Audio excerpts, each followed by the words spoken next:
వైరముడి చేయించాలి కిరీటం అని. ఎలా? పాపం ఆయన దగ్గర డబ్బు లేదు, వైరముడి చేయించాలని కోరిక.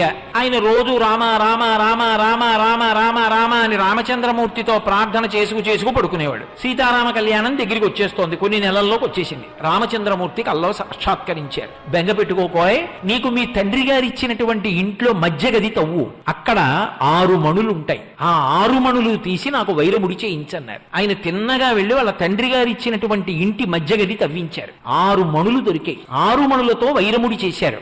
కంసాలు అన్నారు, ఆ మధ్యలో ఒక్క మరకతమణి వేస్తే అందం వస్తుంది, ఆ మరకతమణి లేకపోతే ఇది పిడితే అందం రాదు అన్నారు. ఎక్కడొస్తుంది మరకతమణి? పాపం ఎలాగైనా సంపాదించాలని ఆయన భారతదేశం అంతా తిరిగాడు రంగారాయుడు గారు. ఆ 6 మణుల మధ్యలోకి ఇమిడేటటువంటి మరకతమణి ఎక్కడా దొరకలేదు. ఎక్కడా దొరకట్లేదు మరకతమణి. ఎలా?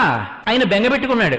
రామచంద్రమూర్తి యొక్క ఆజ్ఞ ఒక వారకాంత దక్షిణ దేశం నుంచి వచ్చింది. వచ్చి అయ్యా